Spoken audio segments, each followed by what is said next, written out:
और मैंने संकल्प लिया कि पहला काम विधायक बनने के बाद यही करूंगा कि जो कारखाने हैं, जो हमारे नौजवान भाइयों के पास काबी कारखाने बैग के अगर यहाँ खुल जाए, वो 30,000 40,000 लोगों को अगर यही हम लोग काम दे दें, और वो जो पैसा कमाएगा, हम लोग भी हिंदू हैं लेकिन हम लोग किसी पार्टी के सर्टिफाइड हिंदू नहीं है। गलत शब्द, इस तरह का गलत मानसिकता एक पार्टी ने सबके अंदर फैलाया है। हम लोग भी हिंदू हैं लेकिन हम लोग किसी पार्टी के सर्टिफाइड हिंदू नहीं है, सच्चे हिंदू हैं। और हमारा हिंदू समाज सिखाता है कि हर धर्म का सम्मान किया जाना चाहिए। हमारे पूर्वजों ने यही किया है, लेकिन 2014 से जब से मोदी जी आए हैं, एक नया हिंदुस्तान इन्होंने बना दिया है जिसमें नफरत की राजनीति हो रही है। कोई विकास की बात नहीं होगी, कोई रोटी, सड़क, महंगाई, विद्यालय, अस्पताल, इसकी कोई बात नहीं होगी, केवल हिंदू मुसलमान की बात होगी।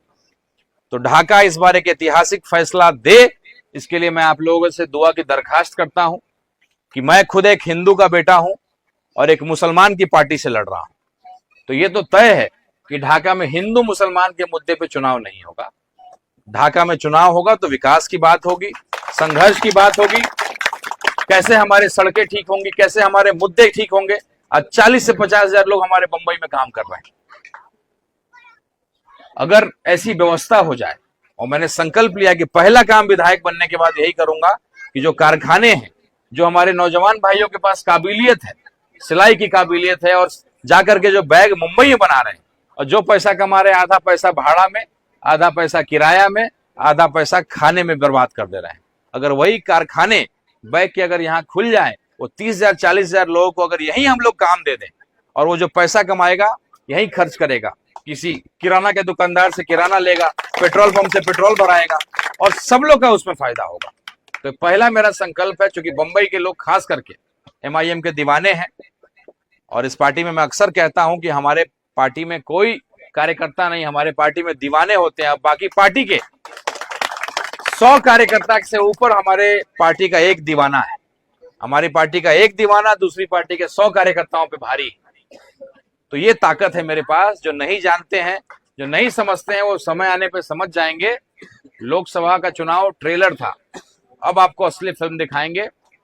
एक हिंदू होकर के इस पार्टी की ताकत को मैं समझ गया हूं, इसलिए इस पार्टी में शिद्दत से काम कर रहा हूं और इस पार्टी का भविष्य देख रहा हूं। खुद मैंने इंजीनियरिंग किया, MBA किया, 8 साल नौकरी किया बाहर में। बैरिस्टर असुद्दीन ओवैसी साहब जैसे पढ़े लिखे आदमी के अंदर काम कर रहा हूं, जिसके पास विजन है, दूरदर्शिता है।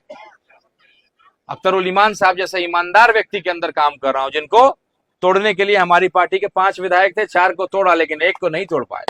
हमारे अख्तरुल ईमान साहब को नहीं तोड़ पाए।